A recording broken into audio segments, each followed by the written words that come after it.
آپ نے شاید کبھی نہ سنا ہوگا کہ حکومت کا جھنڈا کسی مقام پر نصب ہے اور اس کی حفاظت کے لیے کوئی سپاہی موجود نہیں، لیکن دشمن کو اس کے پاس آنے اور اکھاڑنے کا حوصلہ نہیں ہوتا۔ ہسپانیہ کی اسلامی تاریخ میں ایک ایسا واقعہ بھی مذکور ہے جو 10ویں صدی عیسوی میں پیش آیا۔ اس وقت ابن ابی عامر محمد منصور بالا ہسپانیہ کی اموری سلطنت کا سپہ سالار تھا۔ یہ منصور بڑی عجیب شخصیت کا مالک تھا، بالکل غریب گھرانے میں پیدا ہوا، تعلیم مکمل کر کے معمولی حیثیت سے زندگی شروع کی، مگر بہت جلد ایسا اقتدار حاصل کر لیا کہ جو کچھ چاہتا کرتا۔ اس زمانے میں ہسپانوی ریاستوں سے لڑائیاں جاری تھی۔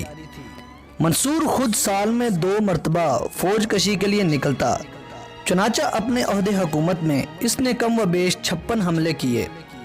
ایک مرتبہ منصور ایسی وادی میں جا پہنچا جہاں آمد و رفت کے لیے صرف ایک تنگ درہ تھا۔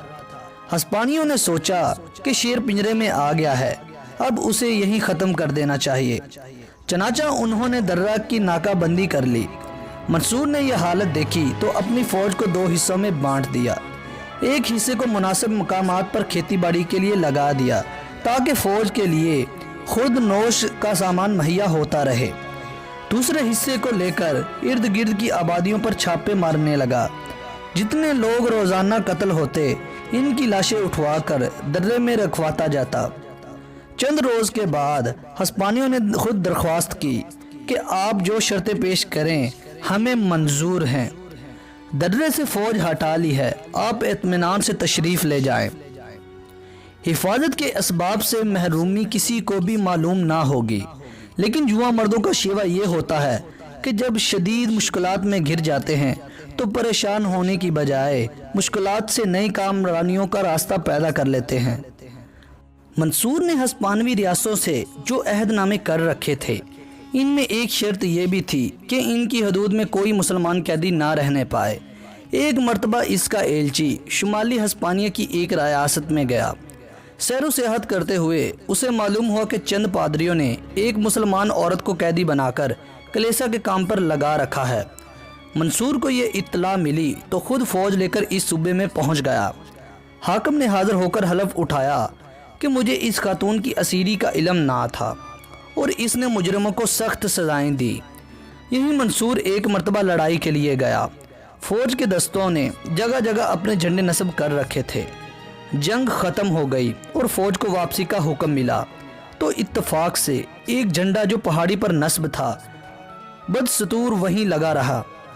اگرچہ پوری فوج واپس چلی گئی تھی اور کوئی شخص جھنڈے کے پاس موجود نہ تھا، لیکن کسی دشمن کو اسے اکھاڑنے کی جرت نہ ہوئی۔ اس نے یہی سمجھا کہ اگر اسے اکھاڑ لیا تو منصور سخت سزا دے گا۔ جھنڈا کیا ہے؟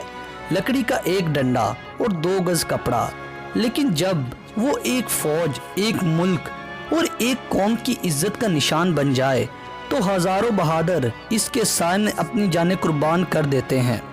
کس قدر خوش نصیب تھا وہ جھنڈا جسے اپنے جان بازوں کی فیروز مندی کے تفیل وہ بلند مقام حاصل ہوا کہ اگرچہ ایک بھی متنفس اس کی حفاظت کے لیے موجود نہ تھا، تاہم کسی کا ہاتھ اس کی طرف نہ بڑھا۔ گویا غیرت و حمیت کے پیکروں نے ایک بے جان جھنڈے میں ایسی روح پھونک دی تھی کہ وہ اپنی حفاظت خود کرتا رہا۔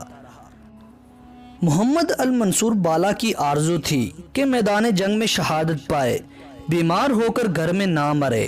خدا نے اس مجاہد کی یہ آرزو پوری کی۔ وہ کشتالیہ کی کامیاب مہم سے واپسی میں 392 ہجری بامطابق 1002 عیسوی میں فوت ہوا اور اسی زرت بختر کے ساتھ دفن کیا گیا، جس پر 50 سے زیادہ غزوات کی گرد پڑی تھی۔